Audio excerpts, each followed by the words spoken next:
Former Oldham boss Joe Royle recalls his remarkable journey. It is 1982 and one of the most famous footballers in England is standing at the site of the M62 with his thumb out for a lift. Joe Royle is meant to be at Boundary Park for an interview, but with each passing minute he believes his chances of landing the Oldham job, like his stricken car behind him, are up in smoke. The role, which would be his first in management since a knee injury cruelly ended his playing career, is much needed.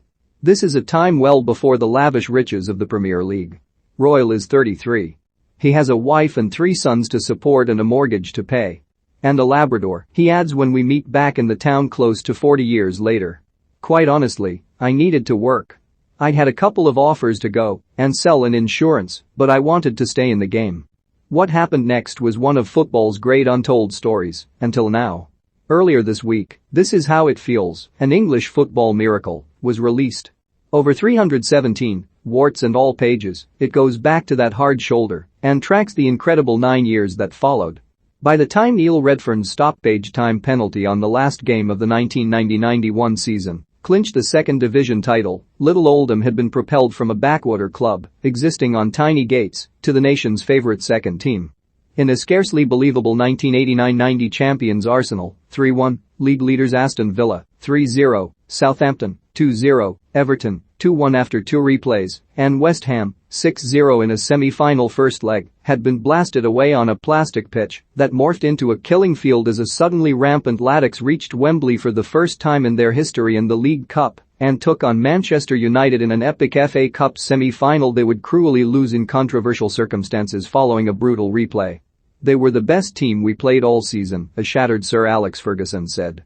Heartbreak would follow under the Twin Towers when, devoid of energy at the conclusion of a momentous 65-game season, Oldham narrowly fell to Brian Clough's Nottingham Forest and failed to make the playoffs in the league.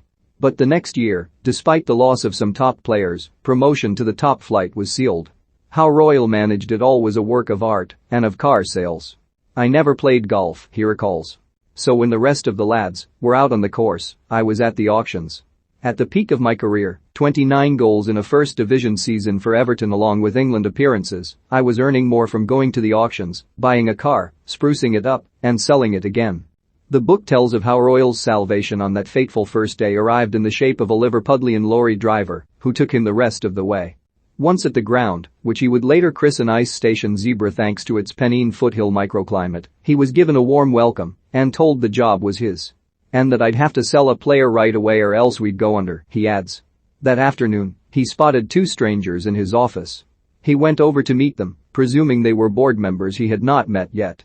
In fact they were bailiffs, eyeing up the furniture in return for an unpaid bill. Royle soon found an ally in board member Ian Stott, who would go on to become the chairman. He'd heard about my car and told me he had a jag agency and had an engine I could have that was sitting around on the floor. I couldn't believe my luck. He later gave me the bill, it would have cost me less to buy a new one. But that was the start of a wonderful engagement. We were best of pals. Stott was the one who would listen when Royle, going back to his car days, told him he had found another doer-upper and wanted permission to make an approach. I give him the 6 magic words, he explains. We'll make money on this one and we almost always did. Royle unearthed gems on the other side of the Pennines. Andy Linayan, Dennis Irwin, Tommy Wright and Andy Ritchie all arrived for either nothing or tiny fees from Leeds United. Then Howard Wilkinson took over from Billy Bremer and the mine was closed. I called Howard not long after he got the job and asked about David Batty, who was a talented kid who kept getting sent off in their reserves at the time. He told me 250,000. I started laughing and told him he hadn't even played for the first team yet. Howard, a great guy, told me that when he told his directors I was on the phone they went out of the nearest window. We had a giggle, but there were no more deals to be done at Leeds. Earl Barrett and Paul Warhurst arrived from Manchester City, who later tried to make Royle their manager. In a move which, in 2021, is scarcely believable, Royle said no to them.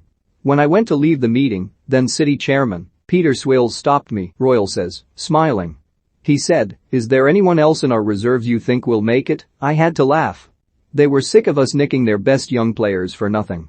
The book, put together with the aid of Royle, his staff and squad, also takes readers inside the infamous Tuesday Club, when the players would let their hair down ahead of their day off. There are tales of launched Molotov cocktails, threatened kneecappings and an end-of-season trip to Majorca which saw most of the squad in prison before they had been on the island for 24 hours. They weren't Wimbledon, Royle remembers. And I always knew where they were on Saturdays, but they liked to work hard and play hard. As long as they didn't cross the line, that was fine by me. Oldham are in a very different place now. Earlier this month, fans invaded the pitch to protest against an unpopular owner with the club sitting second bottom of the Football League. Fears that they will become the next Bury are growing at a rapid rate. It is all a long way from Royle's reign. I remember going to an end-of-season Manager of the Year do in London, black tie, he says, before we depart. I knew I hadn't won, but then the big screen started showing clips of our cup runs. Brian Moore, who had commentated on some of our games, talked of the team that warmed the whole country throughout the winter months. That was us, and I had a lump in my throat. I've often thought, if you put a plug into Oldham back then, you could have lit up the whole country.